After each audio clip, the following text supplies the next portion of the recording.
that simplicity of kindness, just those small gestures, will build and build and build to hopefully us creating a better world for all of us.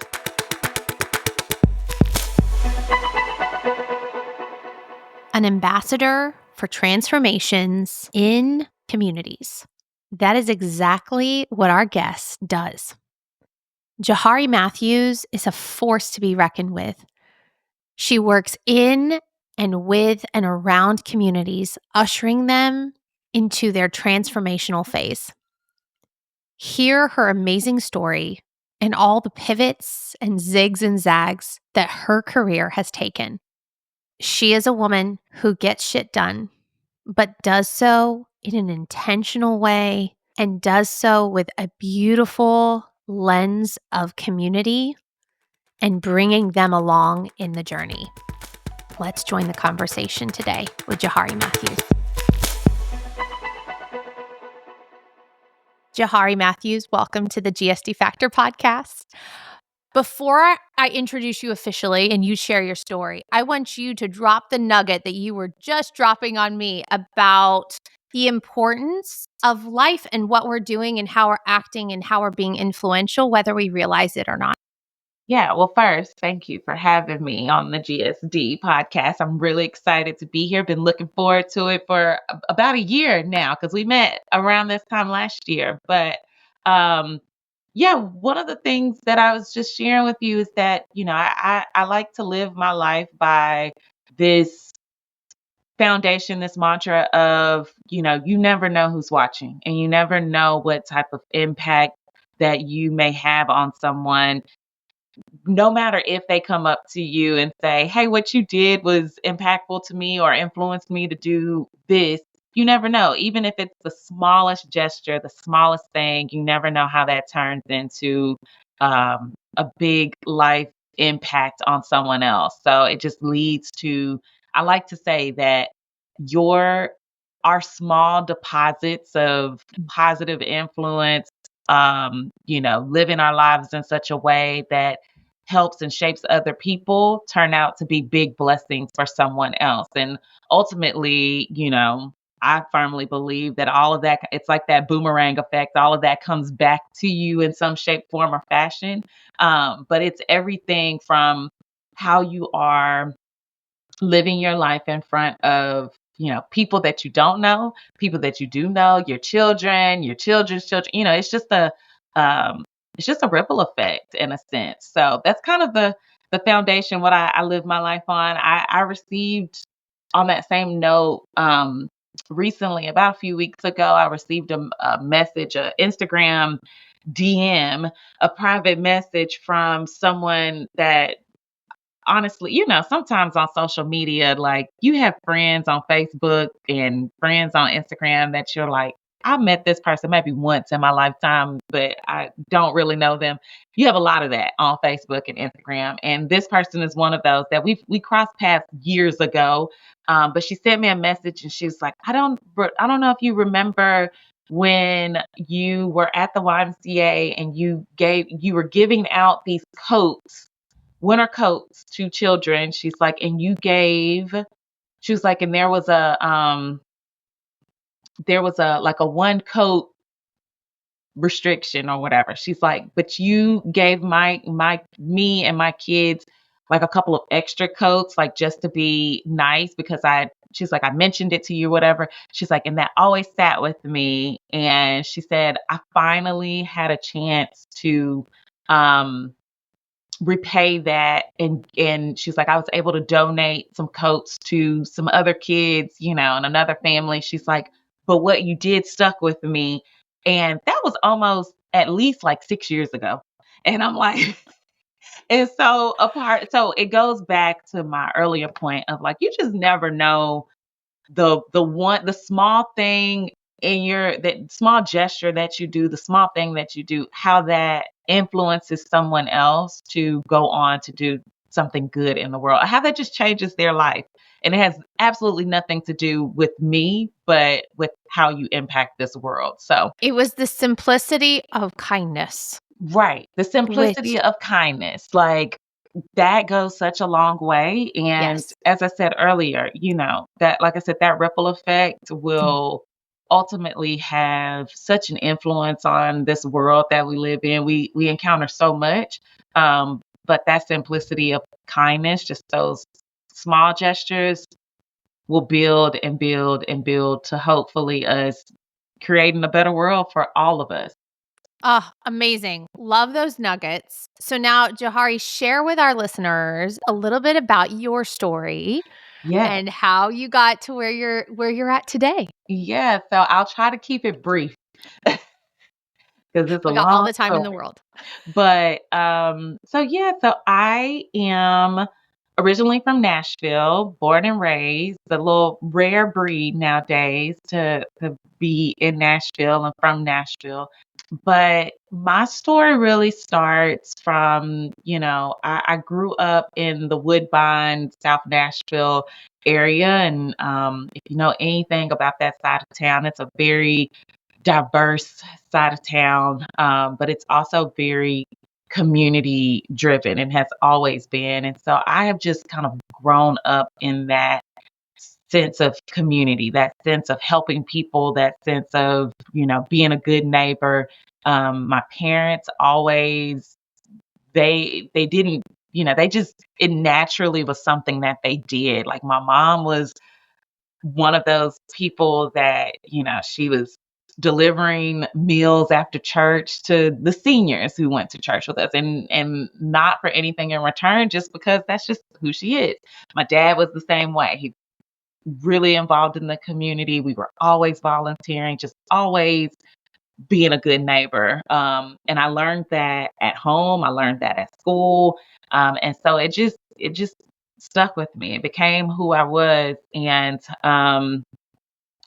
I've always had a heart for people. I've always loved people, for better or for worse. It's kind of, my husband always says, like, it is a beautiful trait about me. He's like, but man, he's like, I hate it because you just talk to anyone. Like, you're always making people feel like they belong. And that's just always been me. And so when I was, in high school, getting ready to go to college, I didn't know about I didn't know there was a world of nonprofit, or you could make a career out of that. And so the only uh, career I knew that, kind of mirrored or aligned with that was being an educator, a teacher. And so that's what I ventured off to school for. I was like, I'm gonna be a teacher. Um, a close family friend of mine, while I was in school, she, said, "Hey, why don't you go?" I was looking for a job. So she was like, "Why don't you go to the YMCA?"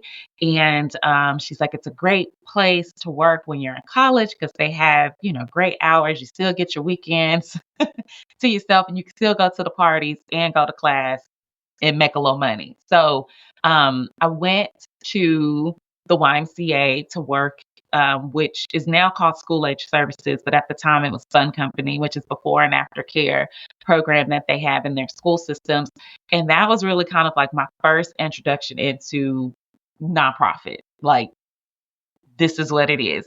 And I fell in love with working with kids, working with families, working with adults. Like, I just fell in love with all of that. And I quickly realized, like, while I was in school, like, hey, I don't want to be a teacher. I want to do something that's more impact driven. Um, however, I didn't I didn't know what that was. Like, what is the major? What is the degree for that? I knew what brought me joy. I knew what I was good at, and I knew, that I loved the why. And so I settled for a psychology major because I just thought, hey, it's understanding people and working with people, and but I also am a firm believer that it's your journey. Your journey is an obstacle course and not a linear um, road. So graduated from college. I was still with the YMCA. Like I said, fell in love with everything I was doing at the Y, but I met my husband at the YMCA as well. He also worked for the Y, and I just kind of knew, like, hey, we both can't. work. I can't see you at home and come to work with you. Like that's a lot. So I transitioned out of working with our school age services and in our schools to going to one of our facilities, one of our branches. And so the first facility that I transitioned to was the Margaret Maddox YMCA in East Nashville, which really just set my trajectory on fire for a few different reasons.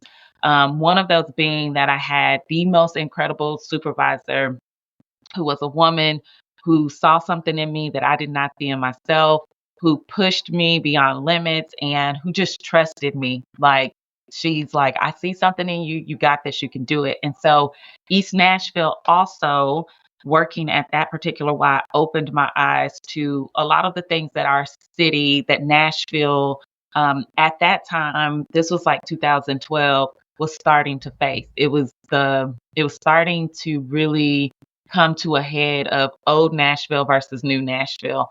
And East Nashville at that time was like on the cusp of gentrification, on the cusp of, communities changing. And so I really got a front row seat rather, to like seeing all of that happen, but also being able to work like fully in that. Like I worked with our youth development programs, I worked with our seniors.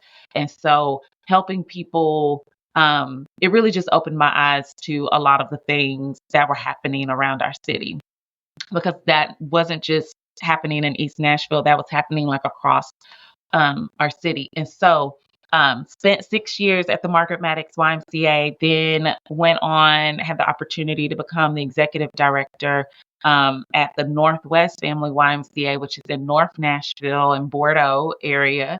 Um, and it was a very similar, it was almost kind of like deja vu, because everything that had happened in East Nashville was now starting to happen in North Nashville.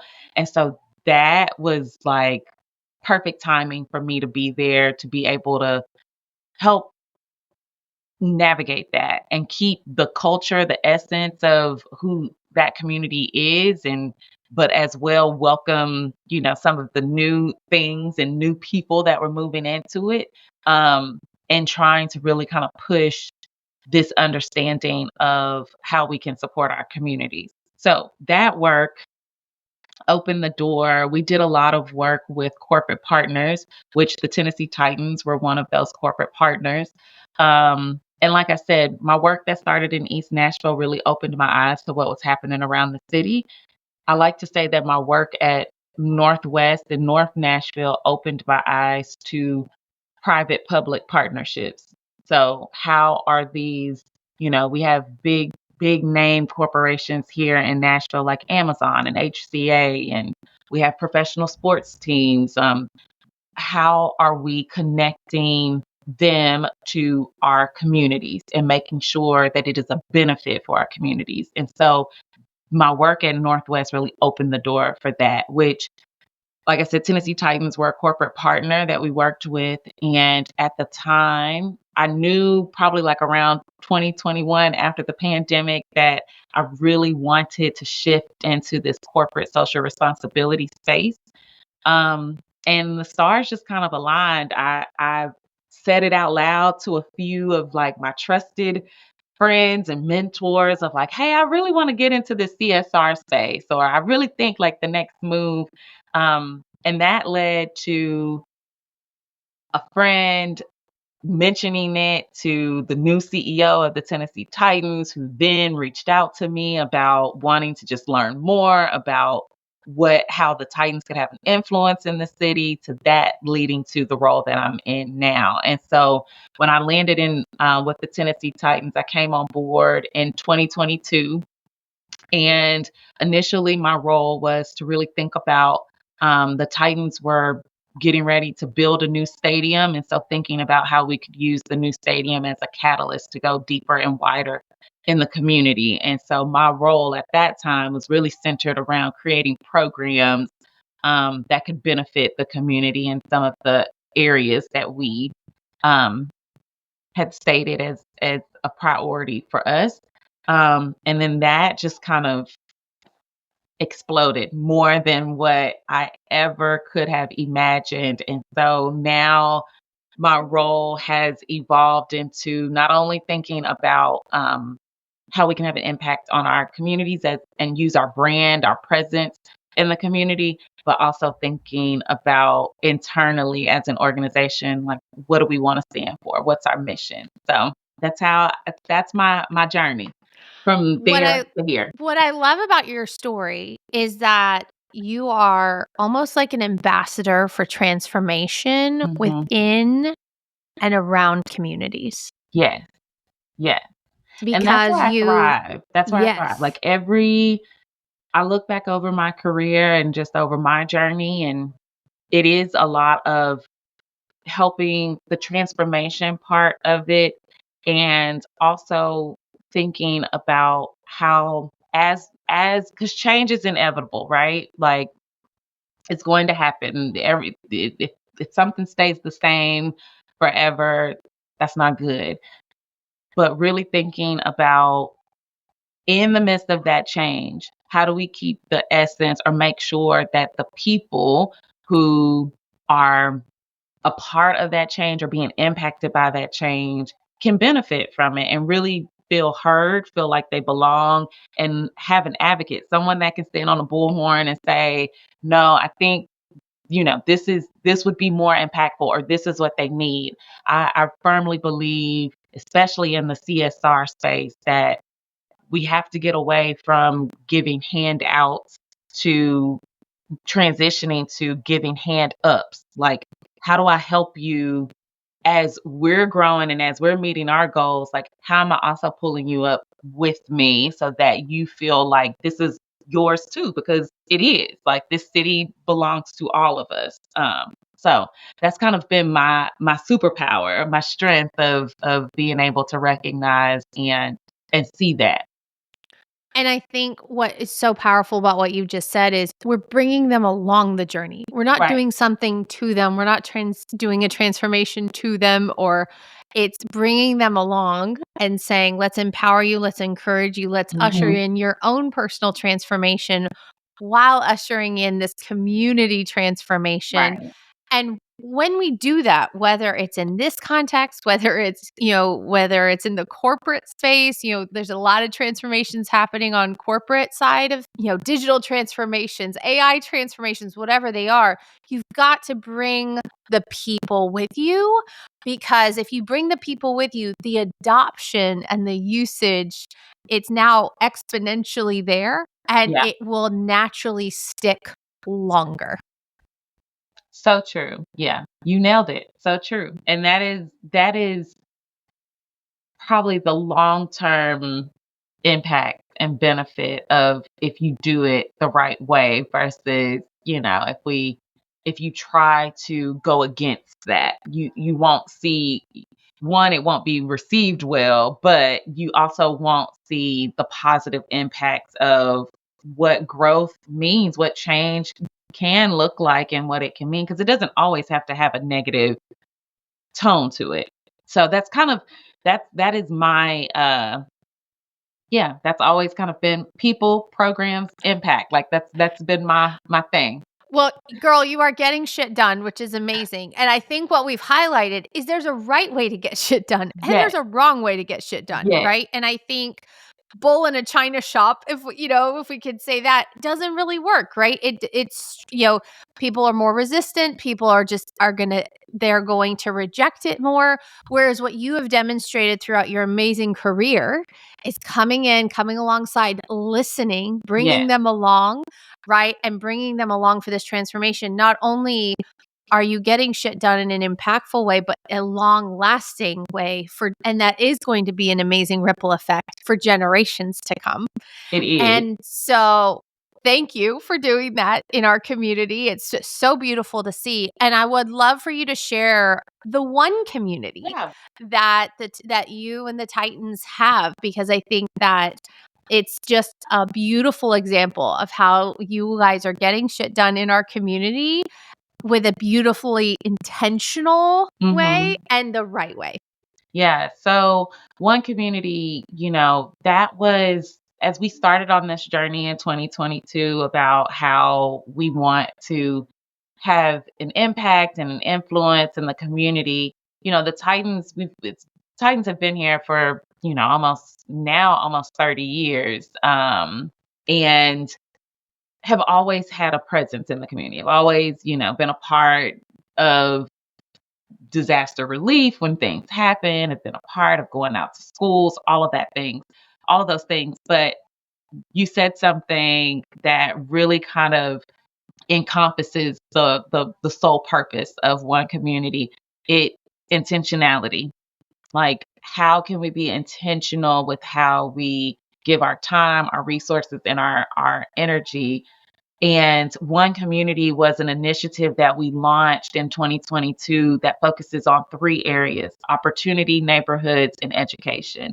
And so thinking about, how are we, creating safe spaces? How are we influencing generational change? How are we creating generational change? How are we really um, creating pathways and avenues for young people to be introduced to life-changing careers or life-changing opportunities that may open up new doors for them. And so One Community is really that intentionality as a brand, as an organization, as a company of who we want to be and how we want to show up. I like to say it's our supporting local touchdown. So, um, in my world, I can't really control what happens on the field and the outcomes of how we play on the field, but we do have a responsibility and some level of control of how we are able to win off the field. So, how are we creating this presence, this avenue? So One Community is built on programs that um, specifically influence and have impact in one or three or all three of those areas. So, workforce development, small business support under the opportunity pillar. Under our neighborhoods pillar, we have a digital divide program that puts technology labs into community shared spaces. We also have a mental health initiative, a program that offers free mental health services to individuals within our community. And then we also have a housing initiative that is geared towards creating more obtainable and affordable housing through a $5 million fund. And then on the education side, like I said, it's everything programs that are centered around career pathways. So we have a fellowship program for college graduates who are looking to get into the sports industry and giving them that opportunity.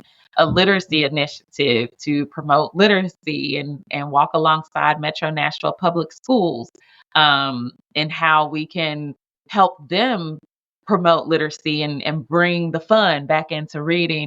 And then lastly, one of the things that we've been working on with Metro Schools is replacing all of the fields or restoration of fields, athletic fields at all of the high schools in Davidson County in our Metro School District. And a big part of that is turning them into turf fields, which turf has a number of different benefits. But turf also allows people forget that our high school fields are used for more than just football. Band practices out there. You have cheerleading. You have drone clubs that need access to a field. There's so many different benefits and uses of it, and it also just brings a great sense of pride to the community and to that high school when they have something that they can be proud of. So that's kind of like in a nutshell of what it is, but really the takeaway that I would love for listeners to walk away with is just understanding that One Community really is an innovative approach to how we can leverage our philanthropic resources that we have as a NFL professional sports team that is in a city that is a beautiful, great city. However, we have so many different, growth and challenges and things that we're facing. And then thinking about, it starts in Nashville, but we're the Tennessee Titans. So how does that expand across Tennessee? And how do we um, take one community in a broader sense of creating generational change, one person, one family, one community at a time across our state? So it is our platform that we have just been excited to just see the growth, the engagement, the energy behind the impact, and really just getting everyone to join arms and walk alongside us with creating that generational change. You have landed it and now you're expanding it, Right. right? We built it, we're flying Yes, it, and now we're expanding it. Like that's right. it's that's definitely kind of where we are. And honestly, when one of the I always share this story with people because one of the um one of the things that people don't know is that when we were building one community or when we were coming up with one community, it was happening so fast that I always use the example of like, man, we were building the plane as we were flying it, and now we're in the air. Like we are coasting and we are picking up passengers along the way and dropping packages along the way. It's we got the little banner that's flying behind us on the plane. Like we are in full swing going with this.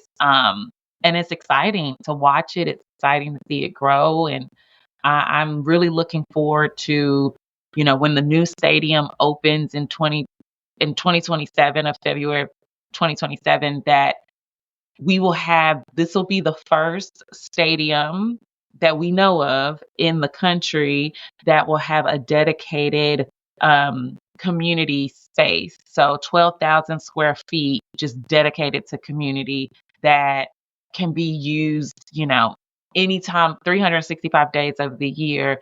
We like to think of it as, we play a game you go to a concert on Saturday night, you come to a game on Sunday, and then on Monday you're back at the stadium for a, digital literacy class, adult literacy class that's taking place in our community room. So it is this 365-day usage that really becomes the people's house, and that really becomes this place of you get to enjoy it in so many ways beyond just football. So that's what one community is striving to do. And what I love about it is you're giving people a tangible way to be Mhm. influential, to extend that kindness, exercise that kindness within their community. I mean, I've been in the Nashville area since '93. I remember when the Titans Yeah, came I was and like, you were here when they came. Yeah, yeah, yes, yes. And to see how intentional the Tennessee Titans are in the community is really beautiful. And now that I'm raising my own tiny humans here, and I have one native, right? yep, The one yep. that was actually born here. So he'll join your exclusive club there, Johari. But Welcome. Come on in. he's very proud that he was born at St. Thomas. Right, right. But, I think what's so important is as we are raising these tiny humans is finding those opportunities where we can be impactful, we can be intentional. We're exercising it for us. Yeah, We're teaching our children what to do, how to do it, and the different ways that we can do it and the different ways that we can impact the community. And I think what I love about how intentional the Titans were with the with the new stadium and yeah. thinking about it in that 365-year scenario, Mhm. it's not just a stadium just for football season or for concerts. It's how can we use it all the time? And I think that's so important. So applause to you all for that because I think, um, and I also think that it's so important to think about how can we not just entertain and on a Sunday, Yeah. but also how can we be impactful in the community Mhm. and be those ambassadors for transformation and bring about those changes. And I think through your own life and your own pivots, Yeah, you're now pivoting communities. yeah. That's so good. Let me write that down because that's gonna be my tagline. You're gonna see that at some point. Yeah.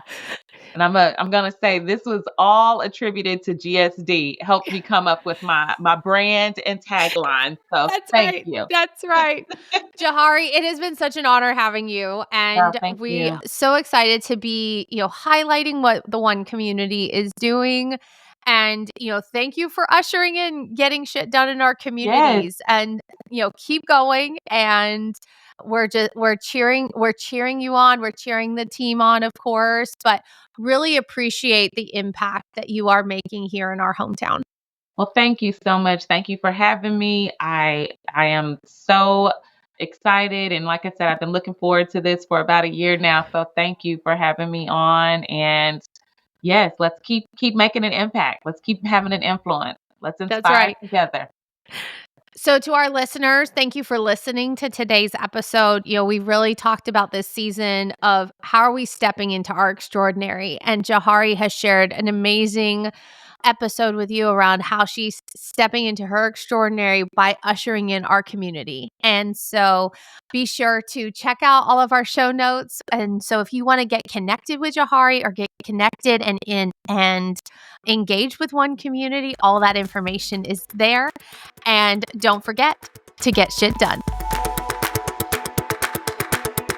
Thank you for listening to the GSD Factor podcast. I'm your host, Misha Blaymeyer-Farish.